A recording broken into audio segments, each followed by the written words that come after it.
Hi, this is Dan here. I hope you're doing really well today. In this video, I'm going to talk about the bass guitar gear that I get asked about all the time. And it starts with this, which is a 1982 Ibanez Roadster bass guitar. Little bit of an odd bass this to have, but I went into a shop basically looking for the cheapest bass I could to teach my YouTube lessons because I wanted to, show you that you can make decent sounds from a cheap bass. And I ended up leaving with this. I didn't like any of the other basses, and this was about, I don't know, something around £300, really cheap, and it just sounds amazing. Listen to this.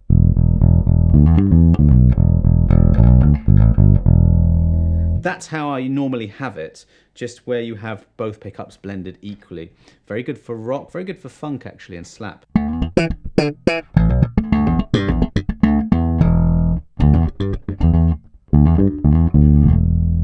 If you solo the P pickup, maybe take off a little bit of the tone, you can get a good R&B, soul, Motown kind of vibe.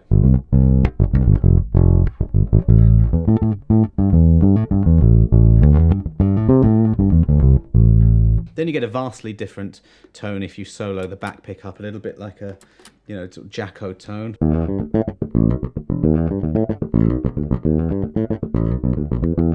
That thins the tone out a little bit, that's why I like it in the middle. But PJ configuration basses like this one are pretty versatile.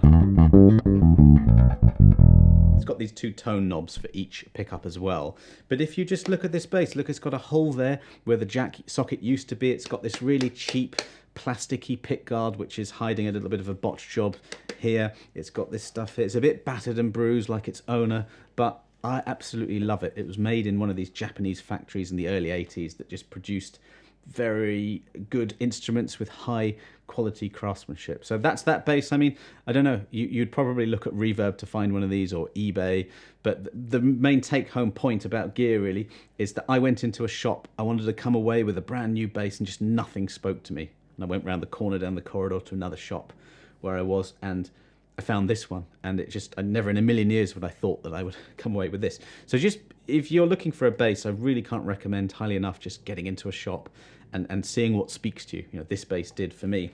Now in terms of strings, these are what I normally use. Now I don't have any artist deals or endorsements apart from this company. This is the Bass Centre in England. It used to be the biggest bass shop on the planet. It used to be amazing. Now they're online, absolutely fantastic online as well. So I've got this, two different sets. These are the nickel wound player series, a slightly sort of warmer, more old school tone. And this bass right now has these on. These are stadiums, they're called, which are stainless steel. That gauge, 45 to 105, that's what I use on 4-string, and I had a 130 on a 5.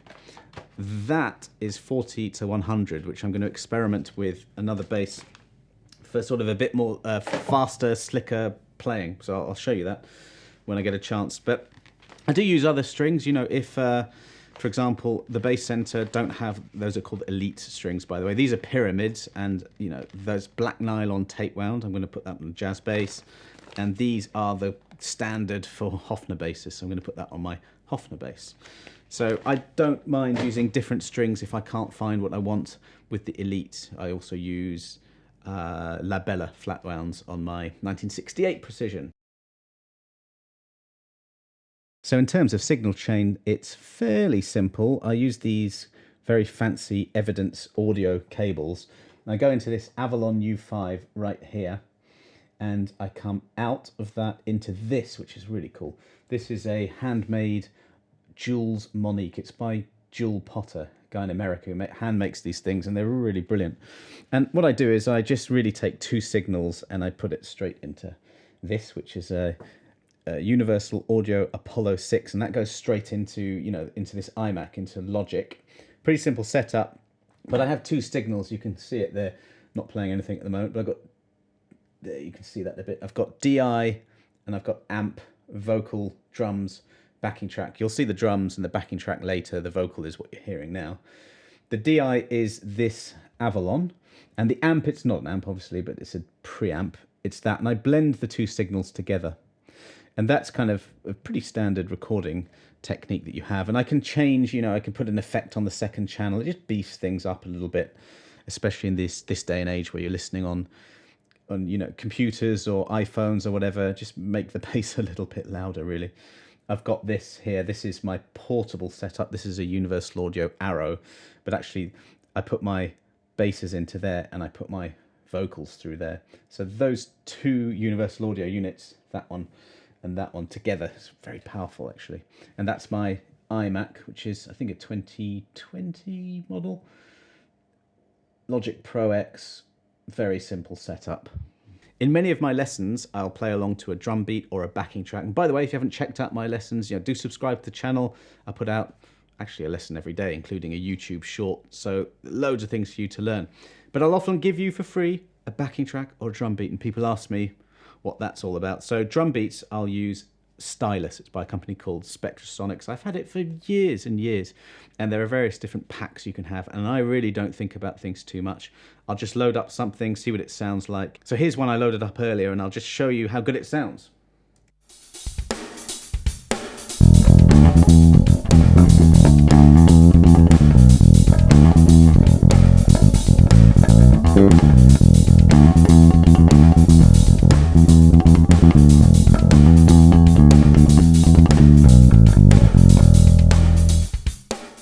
I find that's a really good way to practice, by the way. It's just put on a drum beat in a certain style and just improvise or make something up and just try to lock in with it. Another good thing to do is to use backing tracks. And like I say, I've got loads of free ones on my site. I'll put a link down there below for you. But I use something very often called Band in a Box. I'll either use Band in a Box or I'll just use, what I'm using here is Logic Pro.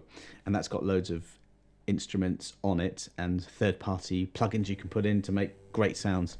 And I'll often put just in some guitar or some keys and some drums, and just to make simple backing tracks that way, which is a good thing to do, is to get one of these, you know, digital audio workstations. Doesn't have to be Logic. Logic does come with lots of sounds. It's quite easy out of the box to make good sounds. But this backing track is Band in a Box, and it's incredibly easy to use, and you get this kind of sound.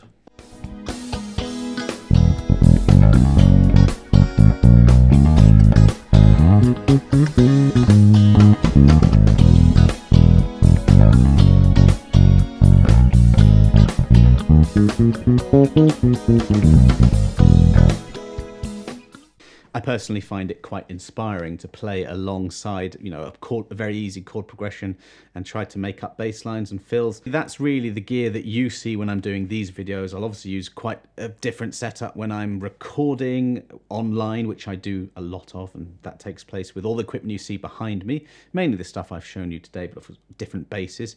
If you want to check out the different basses, watch this video right here. But if I'm playing live, I'll use something slightly different again. But I hope some of that gave you a little bit of an idea about maybe improving some of your gear setup, but you don't need that. I know I do have a lot, but I mean, take this bass. You just need something that's cheap, that feels good to play, that's well set up with decent strings, and you know, you're away with it, and just you can really start focusing on your actual playing, and that's really the main thing. I hope you enjoyed that video. If you did, please give this a like and give me a subscribe. That will really help me. If you've got any questions whatsoever, leave it in the comments below. And do check out this video. This is a video on getting different tones from different basses. Thanks for watching. See you next time.